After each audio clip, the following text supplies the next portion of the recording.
from a collector's point of view, right? Okay. Everyone has those moments, whether it's like Spawn number one or like Vince number one, like that, like oh, like I got to get that back, put on my wall. Sure. Is there any moment, cover, or issue that you were hoping people would gravitate to, and which one like are you like shocked to, or maybe like gravitate towards? You mean like in the history of comics? Oh, sorry, in Void Rivals and then the ENERGON universe. Yeah, I mean, gosh, I mean, Lorenzo has done so many great covers. His new cover for issue 25 with the Quintesson with the tentacles like wrapped around the ring and the nice panel at the bottom of Durak and Salila. Anytime we do a big storyline like this, and we do this for Invincible and Walking Dead, like I like having like a unique cover design. So like having that extra panel, I think is a cool element that'll set that storyline apart from the other issues and show like, okay, this is something special, this is something different. Yeah, I know Daniel's new cover with Ultra Magnus. Ultra Magnus has always been a big favorite of mine, and him holding that flag and the damage that he's experiencing, the destruction that's around him. I don't know. There's like a lot of power to that I think is really cool.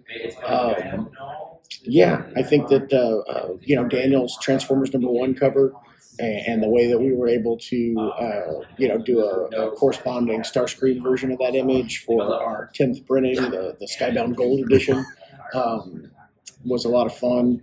I think, I don't know, I'm very proud of the fact that the ENERGON universe is building like a whole new library of iconography for these characters and really doing some really exciting and cool and unique things with the characters.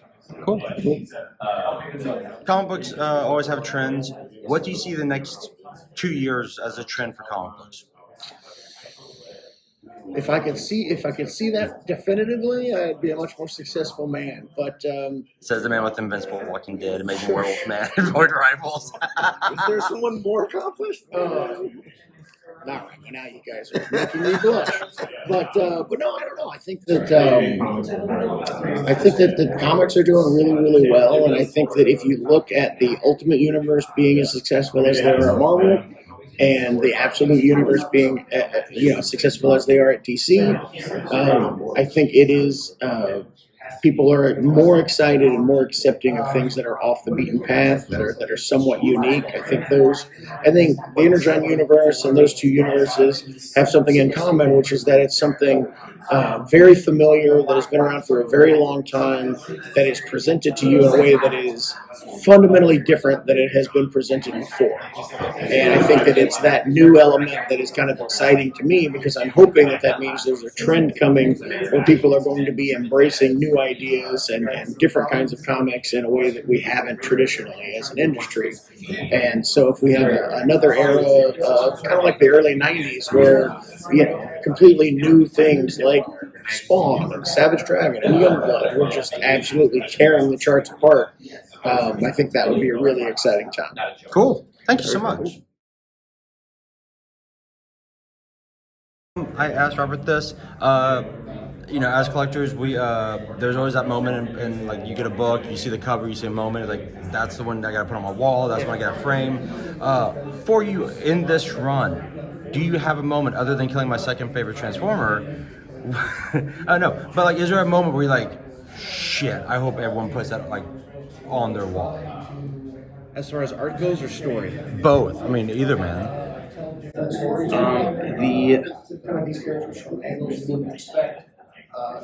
a good question.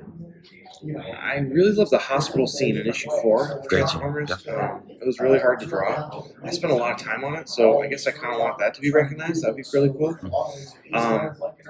There's a cover of the characters on Cybertron. Starscream looking up at Omega Supreme. Jorge Corona drew it. I think it's issue 12 or 13. 13 or 14, I can't remember. And it just looks so beautiful.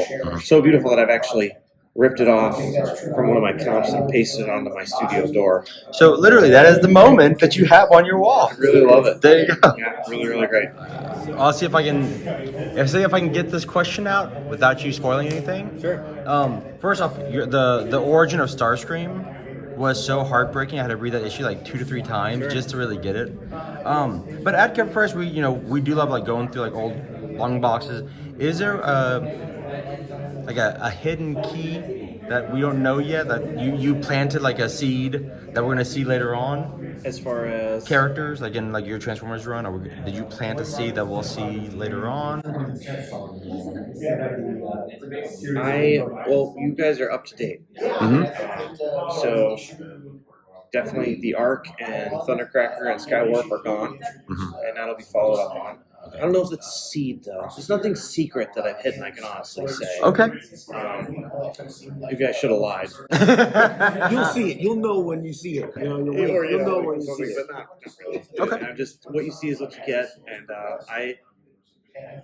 it's a be a really cool idea. I should have done that. Next time. Yeah. Okay, so it's no surprise, no secret that you love wrestling moves. We've seen some great ones in the book. Yeah. They're dope. Is there any move that you didn't get to use, or that you really wanted to? I don't know if I ever got a one-winged angel in there. I feel like I promised a fan in the letters column that was going to happen, and I don't know that I ever got to do it. It's tough. Like if I was drawing more in the book, I would have for sure done it.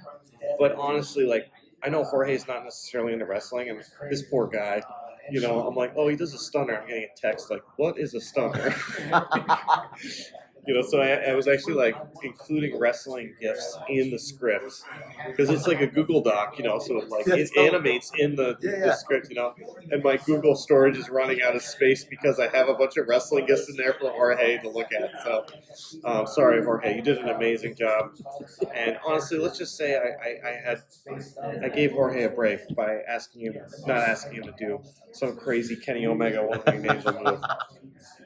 That's sorry to that fan that wrote in. So over at Cover Price, we really look at like print runs and stuff like that, right? About the aftermarket. Your Wolverine cover, Oh yeah, dude, just broke. Like you placed in our top 10. and it was like open order too. It was.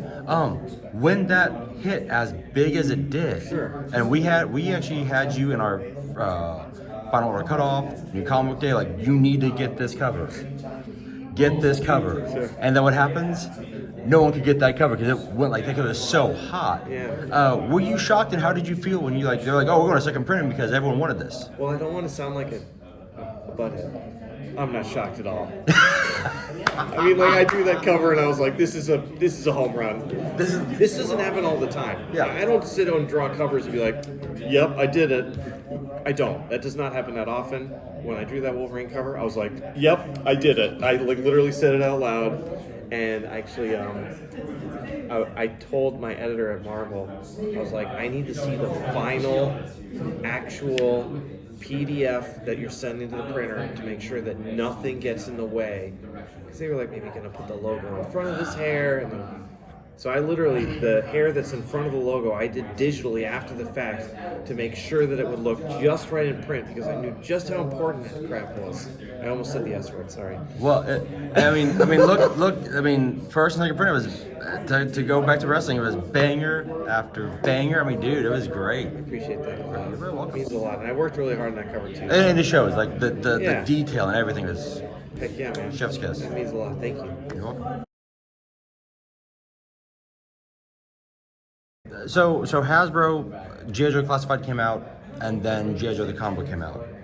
Now, Rock and Roll, the action figure and the Duke look very similar, right? Was that planned, or had y'all just... Fully intentional. So I bought the toys when I was a kid. My parents bought me the toys. And my first comic was G.I. Joe Real American Hero 53. Snake Eyes on the cover by Mike Zeck with the Uzi. Just like, amazing. But once we got the license, started working on it, I started looking at classified toys. And man, these look amazing. They had already done all the design work to make them look what we wanted to do. Take the original look, update it slightly. So we use those as starting points. So yeah, I mean, I think they just announced that Rock and Roll figure. Yeah. So it was easy. And then by the time we got to G.I. Joe 1, Tom Riley was able to take his pass on it.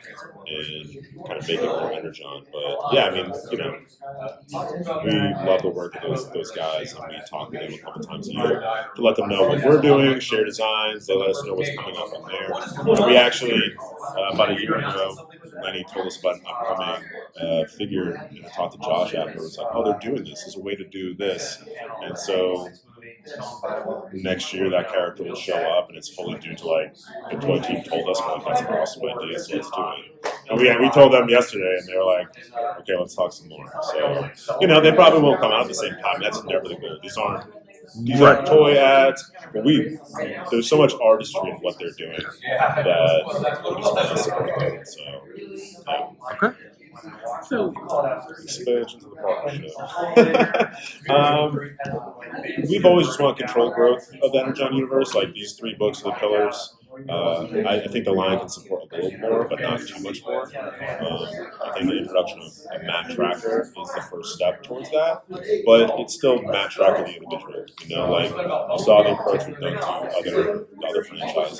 Like Mask is even lesser known than these ones, so we want to make sure that they are characters people care about, and they're in this universe and have an impact that's far different from Duke and Cobra Commander. And map tracking is going to be a very interesting individual that brings something really new to the table. With Energon Universe going on, you also have G.I. Joe Real American Hero Yep. going at the same time, and it's really like interesting how y'all have created these 2 completely different universes with the same characters. Yeah. Is there ever anything where, like, you know, you're wanting to do a story and they're like, oh, we're gonna do this, and like, okay, let's. I mean, Larry Hama made this brand what it was in the comic book space. Yeah. He was also involved in the toys. So, Real American Hero is Larry Hama telling the story. We support him. He's amazing. He wrote the first comic that I read. I was a big Wolverine reader when he was, with Mark Silvestri. That was like some of the. When I started going to comic book stores, that was a series I was really picking up. So no, that's his vision, and we support him. We have Chris Mooneyham on there, Paul Pelletier, but the Energon version is completely different. It's like we start off telling the G.I. Joe story in a world in which Transformers are active on this planet, and that's just something that wouldn't feel right in Real American Hero at all, and that's a whole other world. So I'm sure there's crossover between the fan bases, but I think they offer completely different experiences. Okay. Yeah. Cool. It dawned me while I'm asking these questions, like, oh wait, he might go tell Brian I'm a bad interviewer. So, but and I asked Daniel this, but like, G.I. Joe is still pretty young in its run. It's only, it's only been a year. Have y'all planted any seeds in like these first few issues that will pay off later on? I would say we planted seeds before G.I. Joe 1 about the future. Yeah.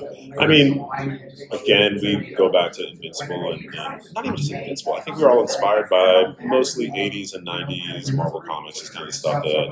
And I think there was a Jim Shooter, we talked about this early on, was basically like the first third of the book is action, and you get some subplots, character stuff, and then you finish off with a lot of action. So when we onboard all these creators, we're like, hey, this is what we're envisioning. We want page turners, we want subplots that will start here, doesn't even pick up the next issue, that we can bring to the center. It's just like old school classic comic book storytelling that got us in the shops week after week, wanted us to pick up as many books as we could afford, steal money from our parents' drawers. I didn't do that, but I know some people did.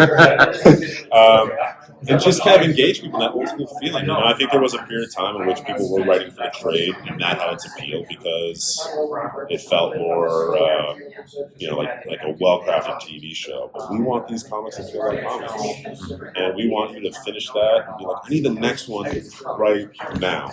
Yeah. And so hopefully that's I think the appeal that people find. There's a lot of energy, there's a lot of character, and there's just crazy stuff happening in each issue. And people are attached to these characters and don't want them to die. Like we knew at the end of G.I. Joe number 1, someone had to die. And we couldn't figure out who it was. And it's like, no, we like rock and roll. It's like, okay, well that's the answer. Actually, we really love rock and roll. It wasn't a toy I had, but once he showed up and Tom Driley drew him, I was like, I get this dude. I love this dude. He's a pro, but he's also got a huge ass gun. He's gonna do some damage with it.